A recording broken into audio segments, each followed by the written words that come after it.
Live from New York, the show that brings you all the latest sports news. Now for Jets fans, this could be really scary because you could have the Patriots and Sam Darnold in the Super Bowl. Rita, I'm reliving the same day over and over. From the locker room to the headlines, your host, Landon, has you covered. Sam Darnold still sees ghosts from time to time, and this is the biggest game in Sam Darnold's career. All right, we've got no choice. Call the Ghostbusters. Wait! Patriots, I feel like we've seen this story before with Tom Brady. Nice going, boys. You're playing yesterday's tape. This is Landon's Locker Room.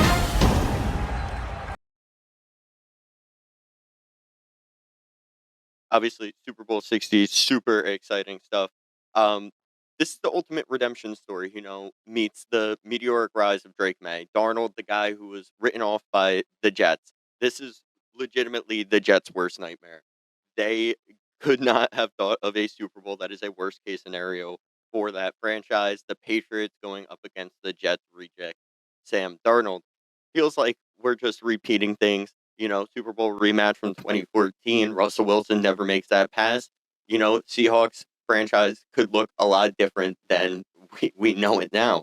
And May, third overall pick in 2024, who came into a rebuild, led the Patriots this season with Mike Vrabel and got their first division title since 2019. And now he's the second youngest quarterback to make the Super Bowl. Pretty sure it's on the bar there. But here's what makes the Super Bowl so fascinating for me in particular. It's offense versus defense.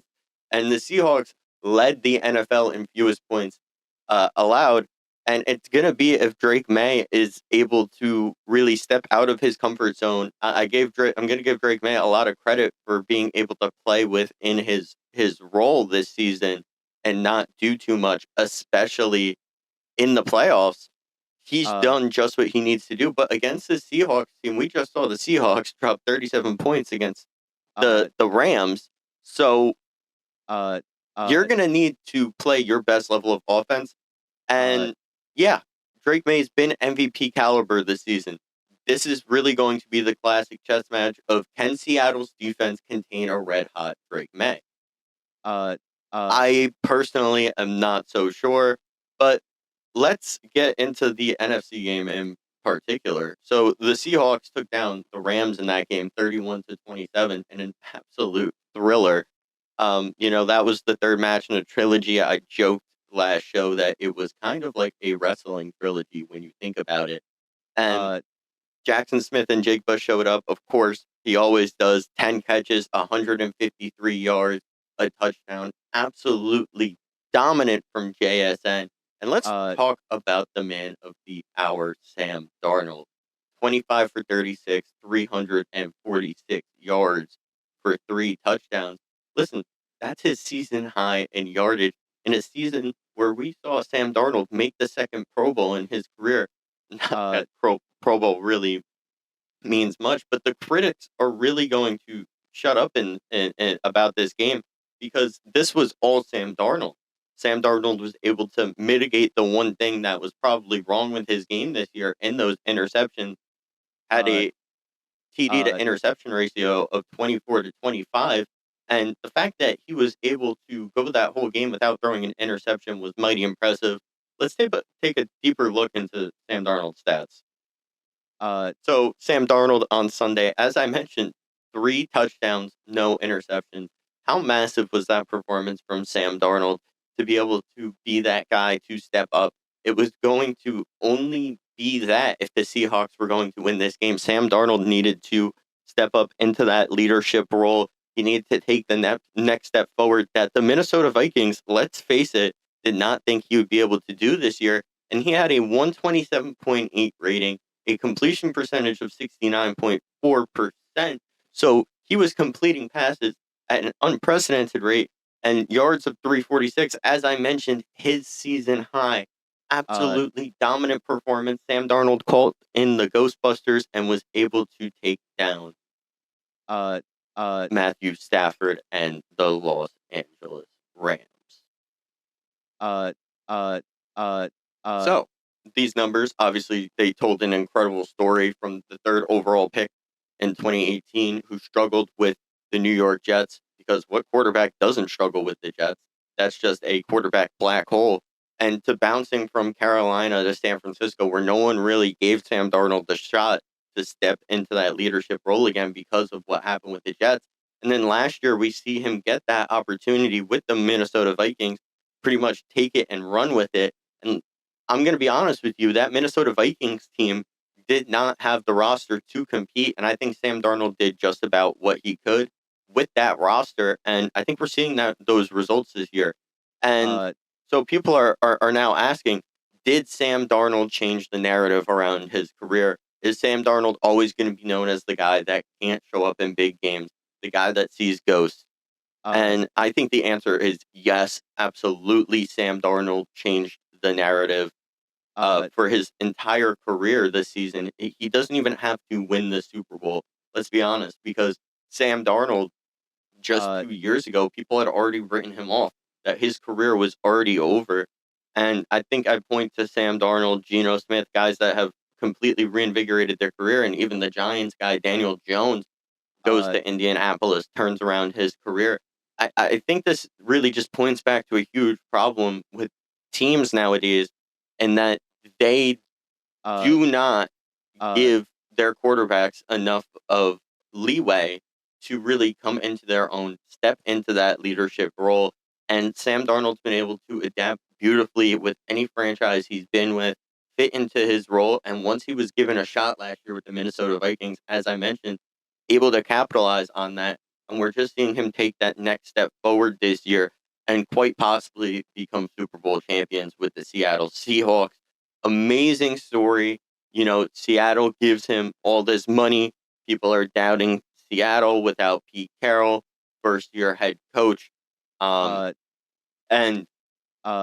just the ability for Sam Darnold to be able to overcome all those odds, I think is a story that is going to be looked back on in the NFL for a really long time. But let's look a little bit to the other side of that game, where Matthew Stafford comes up short in the NFC Championship game, unable to make his second Super Bowl, which I pretty much think would have solidified his Hall of Fame case. And now he's back into that area on if he would even make the Hall of Fame. And my answer to that is no. I just saw Eli Manning get denied his second year on the ballot, and he took down the GOAT twice in the Super Bowl. You only made the Super Bowl once. Yes, you won with Sean McVay, but that team, let's face it, was a super team. He didn't really have to do much. He just had to do better than Jared Goff, which he was able to do. So credit to him there, I guess. But very disappointing for the Los Angeles Rams. I know fans really thought this was going to be their year. Obviously, turned out not to be the case. We'll see if Matt Stafford comes back next year with the Rams. And if he does, I mean, they're obviously going to go straight back to being Super Bowl or bust category. But let's move on to the AFC, where Drake May took down the Denver Broncos 10-7. Well, like most of the U.S., Denver was enveloped in a blizzard, and both teams pretty much just went back and forth, exchanging tiny little blows with one another, trying to see who could, which defense could hold out the longest. And it landed up being the Patriots defense, because that fumble recovery at the end of the game is what really shifted the momentum from the Broncos' way to the Patriots. I think that whole fan base was getting worried there late in that game because the Patriots weren't able to get much done. Drake May, as I mentioned, he really has not shown the ability to step out of his comfort zone and to take the next step with that Patriots team. Yes, they had a 14-3 season, went from 4-13 to 14-3, but a lot of that has to be credited to Mike Vrabel's defense. Yes, Drake May's talent is there, but this is the Patriots' first Super Bowl since 2018, first without Tom Brady since 1996, and I have to give a lot of credit to Drake May's season as a whole, because obviously this wasn't just about one playoff run. This was about, a sophomore quarterback establishing himself in the NFL. And in 17 games this year, he had 4,394 passing yards, which was fourth in the league. and his QBR at 77.1 was first. Amazing sophomore season for him. And throughout 30 games in his career, he's thrown for over 6,600 yards and 46 touchdowns. Drake May didn't really just have a good sophomore season. He had a historic one.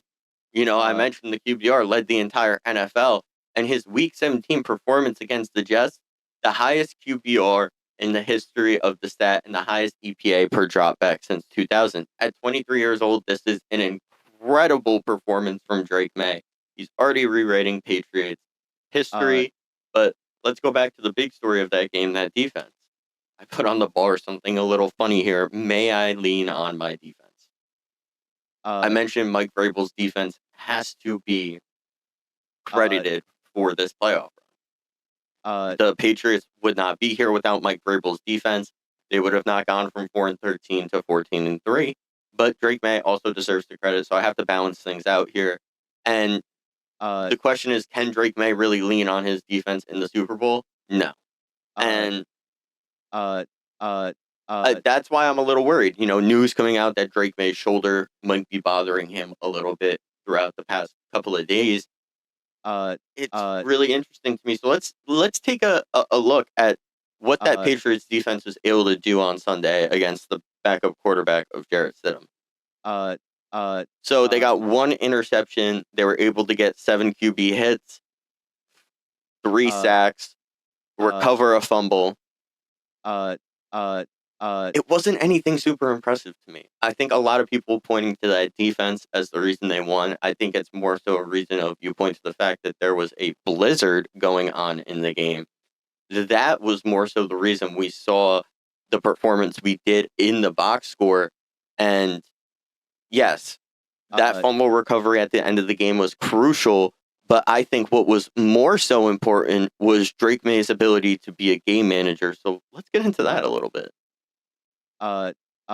So the Patriots have Mike Vrabel. I've mentioned that a lot. A coach who knows exactly what it takes to win championships. He's building a team the right way. Elite defense, elite offense. Don't turn the ball over. Sounds a little familiar. Sounds like we're playing the same tape back over and over again. And it should. That was the Tom Brady Patriots blueprint for 20 years. But here's the difference for me. May isn't just a game manager. He can take over when it's needed. A lot of criticism going towards Drake May on whether or not he could take that next step. But we saw this all season. That 388-yard performance against Baltimore to clinch the postseason was absolutely incredible. The 5-touchdown masterpiece against the Jets, those clutch fourth-quarter drives, the kid really has ice in his veins. So yes, in the AFC Championship, Drake may have leaned on his defense. They held the Broncos to 7 points in a snowstorm. Yes, May didn't throw for 300 yards. He just needed to not lose that game. And I think news coming out now that his shoulder is bothering him might have something to do with that game plan. So that's really just championship football. That's maturity beyond his years. At 23, he understands you don't have to be the hero every single game. Sometimes you just have to trust your defense. You make throws that matter, and you win ugly. But make no mistake, if the Super Bowl turns into a shootout with Sam Darnold and the Seahawks, Drake May can go toe-to-toe. He led the NFL in QBR. He threw 31 touchdowns. He's an MVP finalist for a reason. So the question isn't, can May lean on his defense? The question is, can Seattle's elite defense stop the most efficient quarterback in football? Well, only time will tell. The Super Bowl is in 2 weeks in Santa Clara. But we're going to shift our focus to the 2026 NFL Hall of Fame. And 2 names are shockingly absent. So let's shift gears. So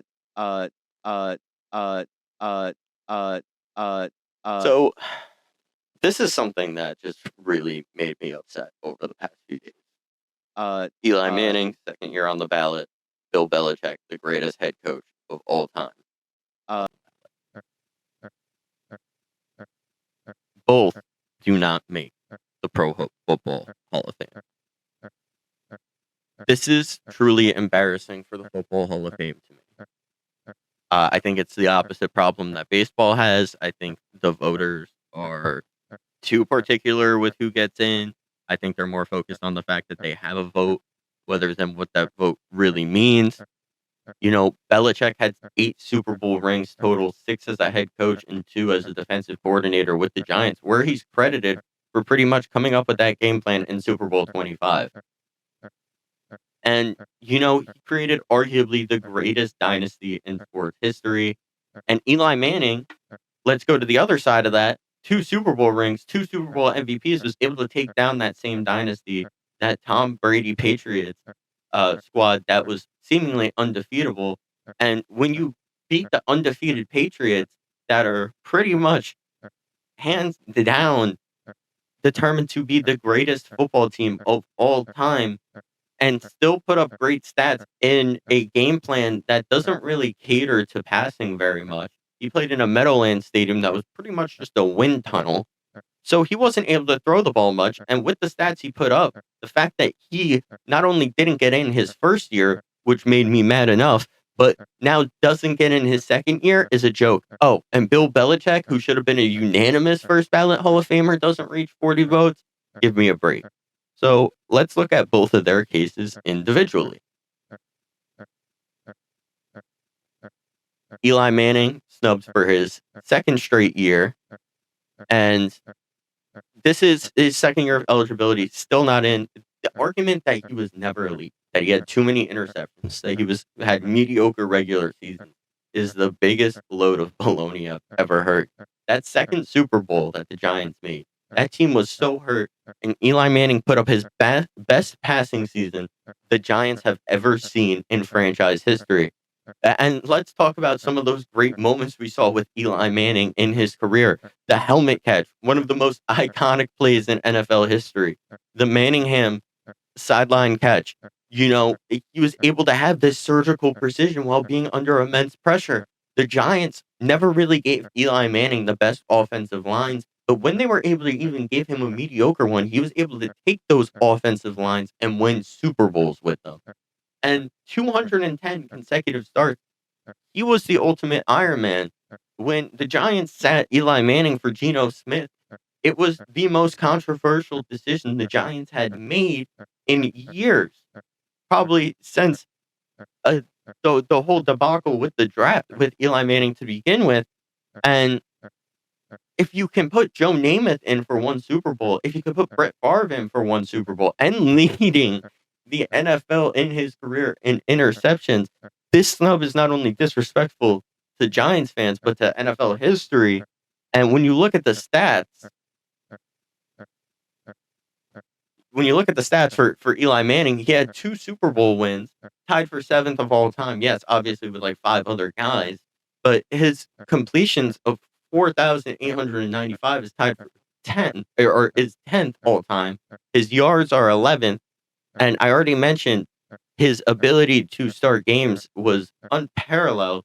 And those 2 Super Bowl MVPs, those performances, I already mentioned the helmet catch, probably the greatest moment in Super Bowl history, in my opinion, as a Giants fan. And when he was able to really compose himself, go down the field as the field general, and really set the tone for those Giants teams in those Super Bowls, I don't think that can be ignored. And yeah, he stopped the Patriots. So why is Eli Manning not in the Hall of Fame? I think it's a question of, what does the Hall of Fame really care about? And I'm not quite sure what the answer to that is. Gonna dive a little deeper into that.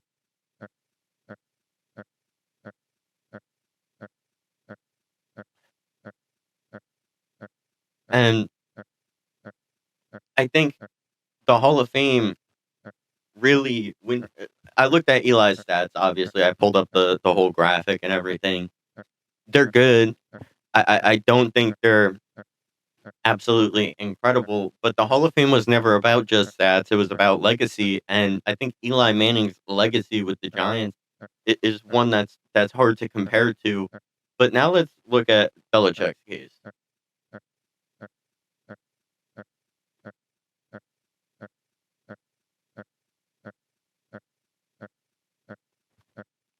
So looking at Bill Belichick and his tenure with the Patriots. Obviously, incredible what he was able to do there.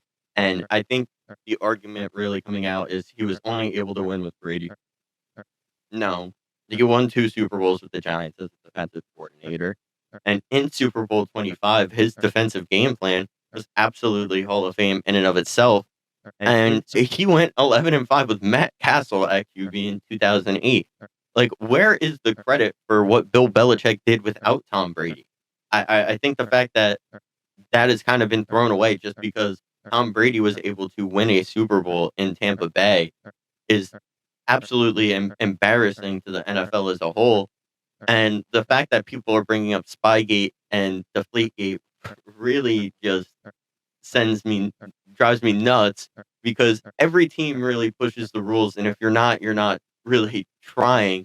The fact the Patriots got caught, I bet you there were multiple times in NFL history there were teams cheating and they were not caught, and he was still able to win 4 Super Bowls in the post Spygate era. And I think that's just a testament to Bill Belichick's football IQ and his legendary tenure as a whole in the NFL. And this is really just murky waters for me, and it's not being based off merit. And if we look at the argument of merit for Bill Belichick, I already mentioned 6 Super Bowl championships is ranked first. He has 31 playoff wins, which are ranked first. His regular season wins, he came up just short. I think you can point that to the fact that Tom Brady did leave and they were kind of in free fall. Let's face it, the Patriots had no clue what they wanted to do. That wasn't Bill Belichick's fault. That was the team's fault. And his 17 AFC division titles also ranked first among head coaches. An overall record of 333 and 178 ranked him third as well. So first and third in pretty much every major coaching category. The fact that Bill Belichick not only didn't make the Hall of Fame, but didn't make the Hall of Fame, or the fact that Bill Belichick didn't make the Hall of Fame unanimously and didn't make the Hall of Fame is absolutely disgraceful. And you don't accidentally win 6 Super Bowls. You don't accidentally win 2 Super Bowls as a defensive head coach and pretty much have players come out afterwards and be like, yeah, Bill's the only reason we won that game. 16 seasons, or not 16 seasons, and that immense career of having those Super Bowls in 01, 03, 04, 14, 16, 18, and 86 and 90. And I don't understand the fact that Bill Belichick is not in the Hall of Fame. And I don't think it's an issue with Bill Belichick, but actually an issue with the Football Hall of Fame. So the question I want to pose is there a problem with the NFL Hall of Fame? Absolutely. And I think the Belichick and Manning snubs prove that undoubtedly. The Hall of Fame selection committee has 50 members. To get in, you need 80% of the vote, and that's 40 people. Belichick and Manning couldn't even clear that bar on their first tries. Manning couldn't clear it on his second try. So here's the issue in the way I see it. The committee is too focused on creating drama and making people earn it rather than just inducting the obvious choices. This isn't college basketball where you have to wait your turn. If someone's a Hall of Famer, you put them in the Hall of Fame. Belichick has 8 Super Bowl rings. I think people forget that. Manning stopped the greatest team in NFL history from going undefeated. These aren't borderline cases. These are slam dunks.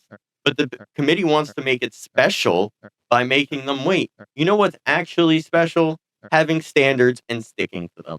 And that's the problem with the Pro Football Hall of Fame. There's no standards. If your criteria is championships, winning percentage, and impact on the game, Belichick is a first ballot lock. If your criteria is clutch performance and memorable moments, Manning is a first ballot lock. But instead, we get this nonsense where voters hold grudges, worry about their legacy as selectors. This isn't about your legacy. This is about who you're inducting and their legacy. And they create this artificial scarcity to make the whole feel exclusive. It's the opposite problem that baseball has. I can have a whole other tangent on that. But newsflash, the Hall of Fame should be exclusive, but it should be exclusive based on merit, not on grudges. And if Bill Belichick, the coach with the most Super Bowl wins in history, isn't a Hall of Famer, then the system is broken. Fix it, induct the obvious choices, stop making it difficult, stop making the Hall of Fame about the voters instead about the legends who actually are.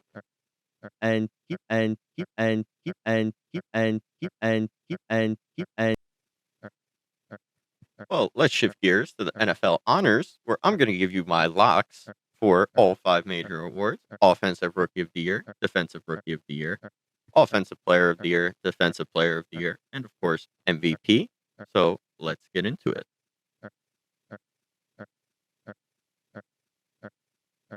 So let's start off with Offensive Rookie of the Year, where the battle for me is between Federal McMillan and Jackson Dart.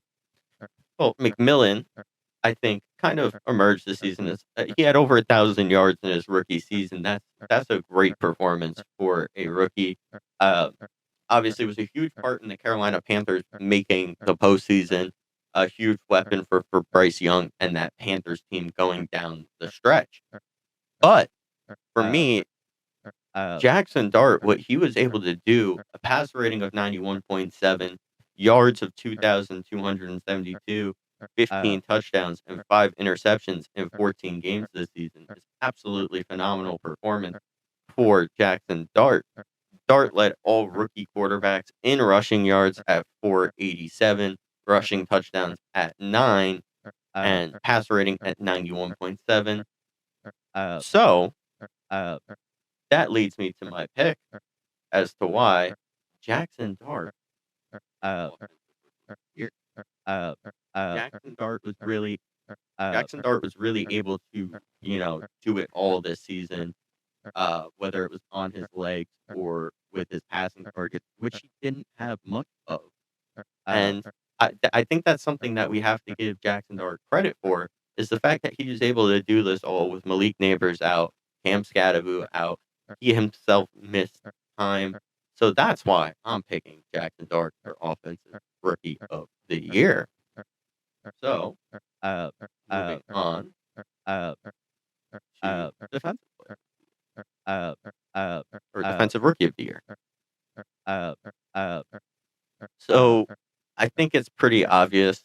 I think the main battle is between Schlesinger and James Pierce Jr. But what Schlesinger was able to do this year as a rookie, and you combine that with Myles Garrett, who broke the sack record, that was a defense that no team wanted to face week in and week out. Yes, the Browns, not great this year.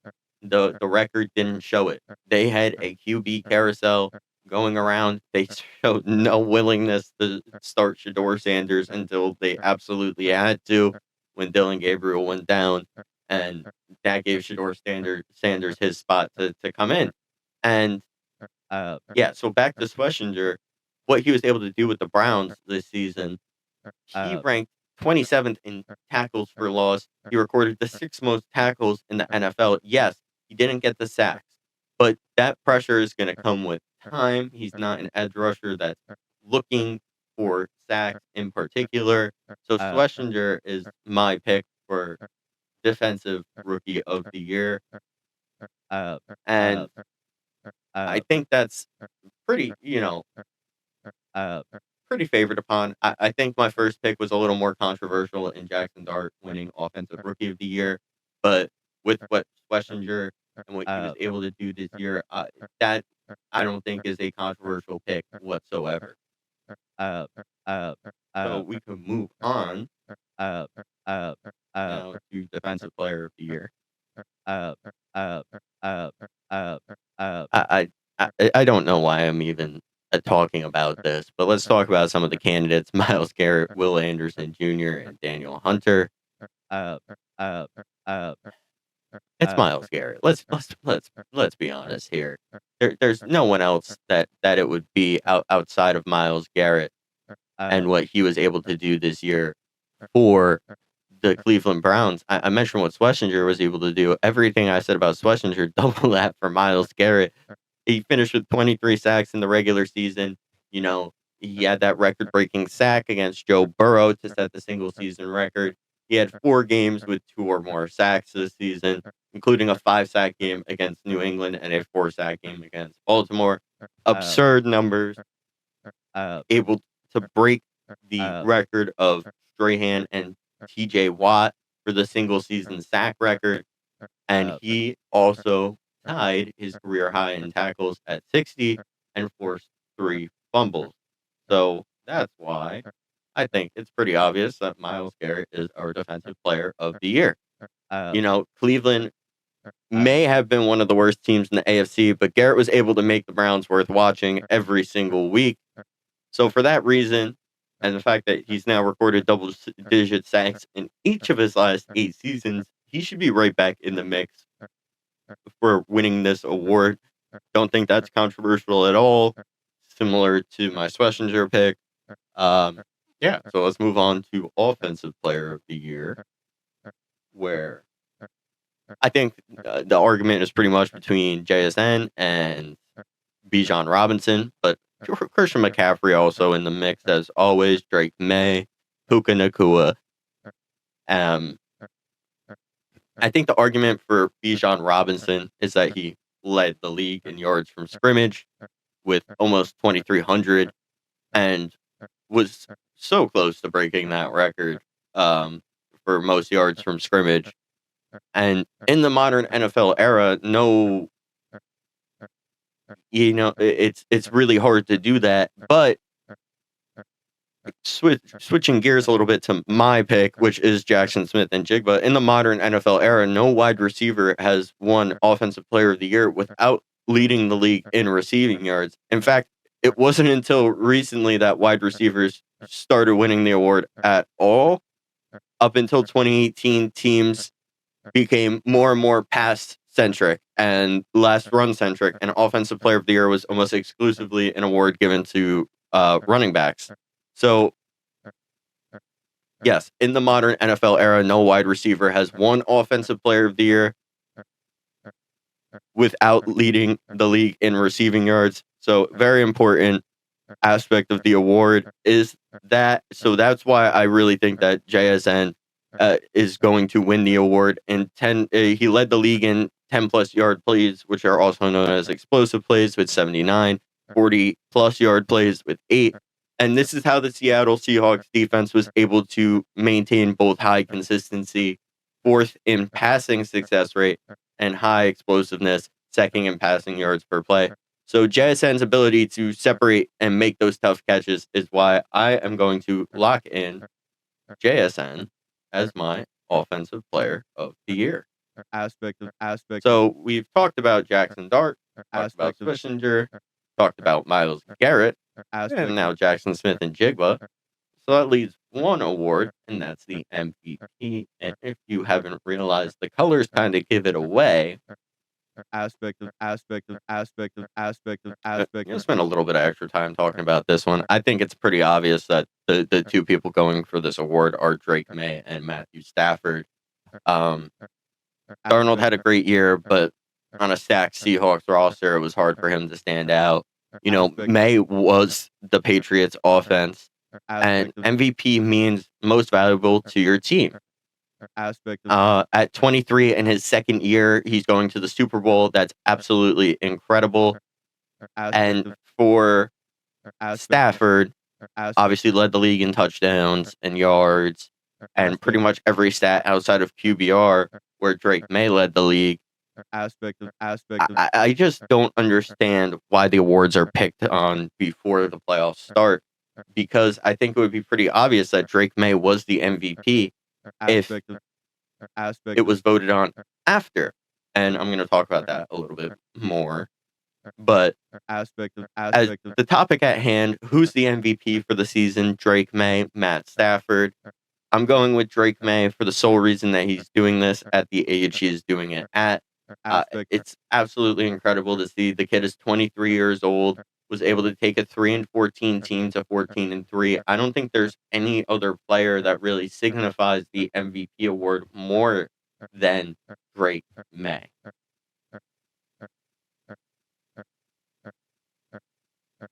But let's talk about the problem. There's a problem. Because there always is with me. And it's my problem with the NFL honors as a whole.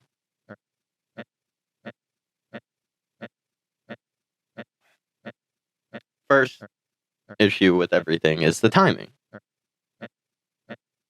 The award show happens the week of the Super Bowl. You know what that means? Players who actually win these awards can't enjoy the moment because they're preparing for the biggest game of their lives. If Drake May wins MVP, he gets to celebrate for what, maybe an hour before he has to go back to studying for the Super Bowl? That's insane. All while he's rehabbing a shoulder injury, which is insane on top of that. So, my solution, move the awards to the week after the Super Bowl. Let the winners actually enjoy the awards. Let them celebrate without the pressure of a championship game. It's pretty much that simple. It outside of NFL honors, another quote unquote award, the Pro Bowl, has pretty much become a joke. Shador Sanders making the Pro Bowl in the year 2026 was not on my bingo card. I don't think it was on anyone's bingo card. Absolutely ridiculous the fact that that was able to happen. The Pro Bowl is an embarrassment. Nobody plays hard. Nobody cares. Switch to a flag football game. And you know why? Because NFL scheduled it between the conference championship and the Super Bowl. Players on championship teams can't participate because they're either prepping for the Super Bowl or just finished the longest season of their lives. Here's my solution. Cancel the Pro Bowl game entirely. Just do Pro Bowl voting, announce the teams at the awards ceremony, or if you have to have a game, do it in the offseason when players are rested and can actually showcase their skills. You know, they used to do a weightlifting competition at the Pro Bowl. It was really cool. You used to do a lot of different games, obstacle course, all that stuff. It was really entertaining to watch. Took all that stuff out because they don't want the players to get hurt. Now, going back to the awards voting, voters submit their ballots before the playoffs even start. That means postseason performances don't count. So if a guy has an all-time unconscious playoff run like May and Darnold, it doesn't factor into MVP voting at all. That's absolutely ridiculous. And the MVP is the most valuable player of the entire season, playoffs included. If you dominate in January, February, that doesn't matter.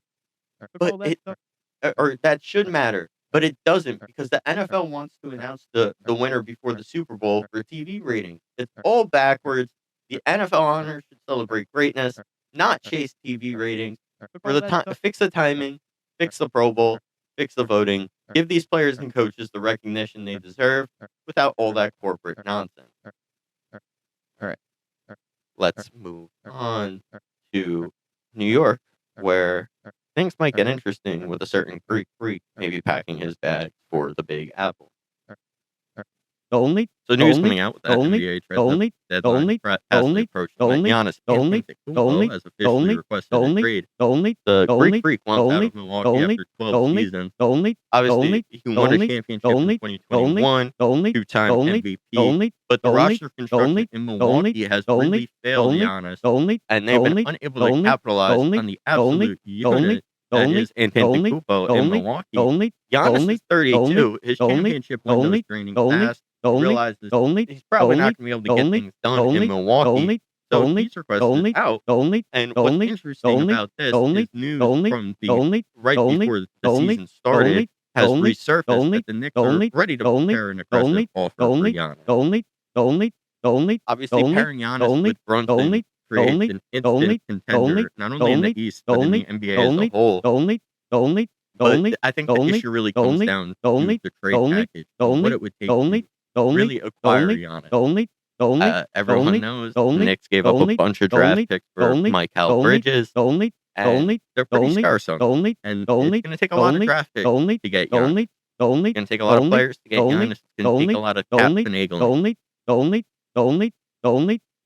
This move is massive and could reshape the whole NBA, and it's going to take a lot of work to get that deal done. And something that's really interesting to me is the fact that the Knicks, yes, can get this deal done. They have 4 picks that they realistically could use to acquire Giannis.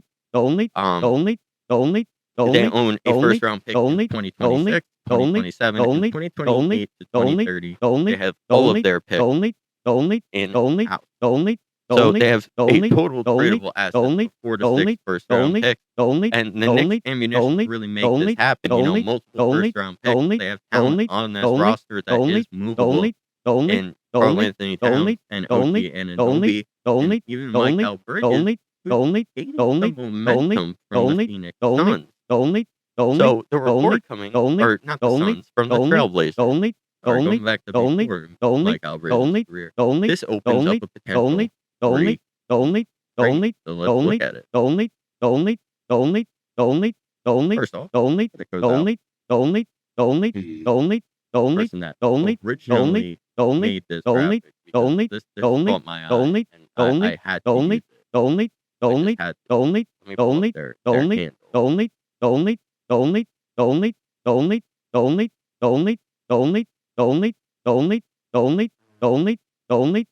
And Google Travis Tony off top. Everything's full of AI now.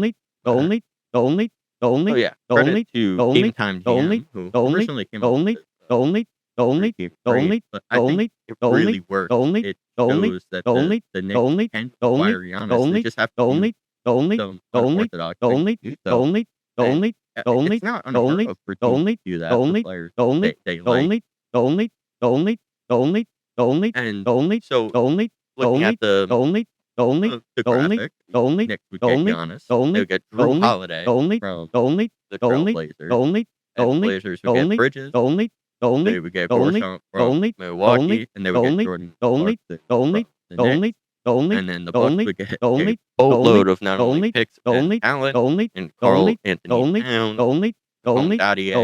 Dondier, a pick from Portland in 26, the 20-30 from the Knicks, and the 30-32 swap with the Knicks.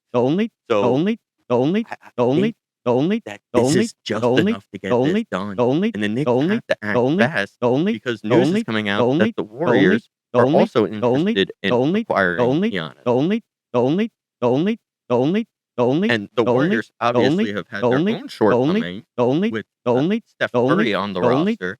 Steph Curry is another guy that's aging. And obviously Jimmy Butler went down on that Warriors team, was a major blow to that roster early on in this season. And they haven't really been able to overcome that, sitting at around the 500 record for most of the season. Well, the Knicks, yes, have had their own shortcomings, now sit in second in the Eastern Conference, and things are looking like they might turn a corner for New York. And I think that the missing piece for this trade isn't the fact that it's a three-team trade. It's going to be the fact that Giannis Antetokounmpo has to request a trade off of the Bucks in order for the Knicks to get this trade done. So the question being, will Giannis pack his bag for New York? I think I've hinted at it. Yeah. Here's why. First, Giannis has given Milwaukee absolutely everything he can for that franchise. He was drafted 15th overall in 2013 as a skinny kid from Greece. The Bucks developed him into a two-time MVP, Defensive Player of the Year, and NBA champion. He brought Milwaukee their first title in 50 years. He's been loyal to an absolute fault. Might be his downfall, but loyalty is a two-way streak. The Bucks haven't held up their end of the bargain. After winning the championship in 2021, they failed to build a roster around Giannis. They traded away all their picks for Drew Holiday, then lost him for nothing. They brought in Damian Lillard, but he's 35 and on the decline. The supporting cast is old, expensive, and not championship caliber. Giannis is 32 years old now. His prime is right now. He's stuck on a team with no cap flexibility, no draft picks, and no path to improvement. That's not fair to a player of Giannis' caliber. So yes, requesting a trade makes complete sense. Now why the Knicks? Because New York has everything Giannis needs. They have a star point guard in Jalen Brunson who can run an offense. They have elite perimeter defense with OG Anunoby. They play in the biggest market in basketball, and most importantly, they have the assets to make a trade happen without gutting the entire roster. Yes, that being said, gonna need some finagling to get that done, but the NBA showed they have some willingness to get that done. Luka. So, yes, the Knicks can offer Mikal Bridges to the Trailblazers, multiple first-round picks to the Bucks, and Karl Anthony Towns, who's a great center in and of himself, and they can get a fresh start. Karl Anthony Towns has had some quiet rumors that he wants to lead a team. He can do that in Milwaukee. And for Giannis, He gets to play in MSG. Everyone knows he's wanted to do that. He gets to compete for championship immediately. The most important thing, to be honest, and the most important thing to the New York fan base.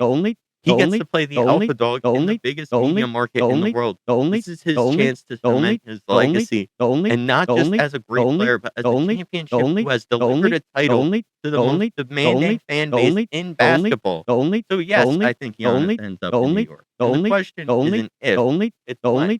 I'm predicting the trade happens sometime soon, within the next few days. And Giannis debuts at the Garden shortly after. The Knicks make a run to the final. Next season, they have the chance to start a dynasty. So welcome to New York, Freak. This is early.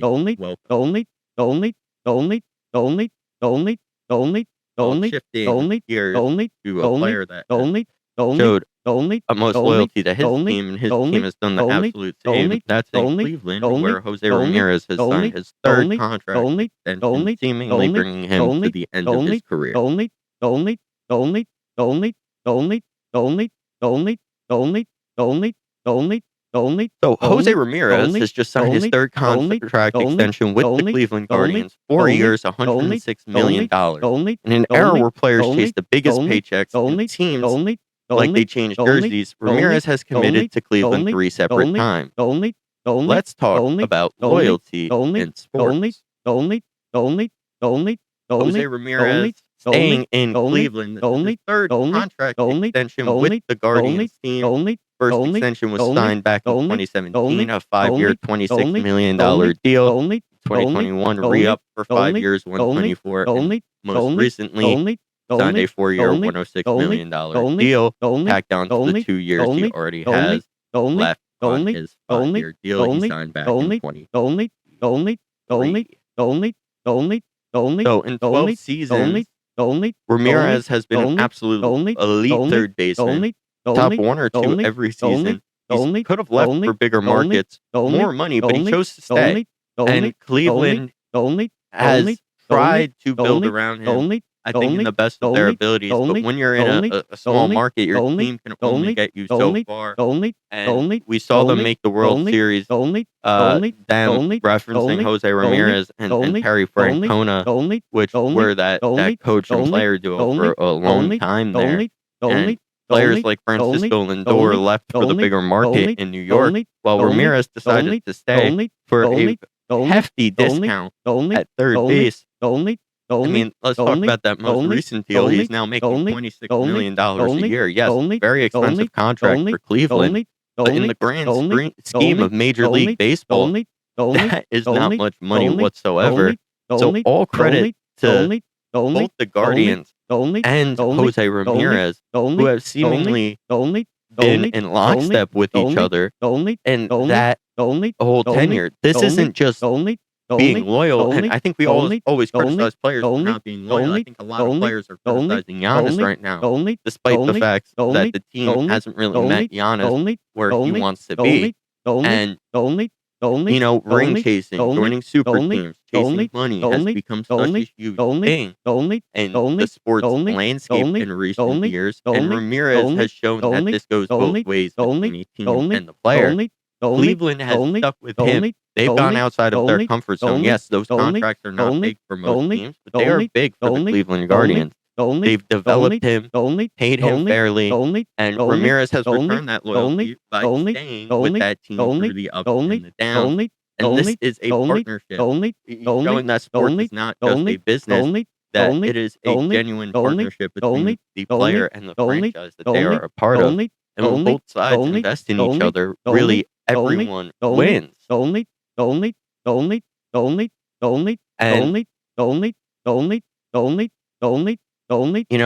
back to the idea of loyalty as a whole, I think this is where I kind of want to end things. Where has loyalty gone in sports? The question that everyone asks, but I think we're asking the wrong question. The real question is, was loyalty ever really there? Let's be honest, professional sports has always been a business. Players have always chased money, teams have traded guys who benefited them, and free agency revolutionized the game in the 70s, specifically because teams had more control. This idea that there was some golden age of loyalty, it's mythology.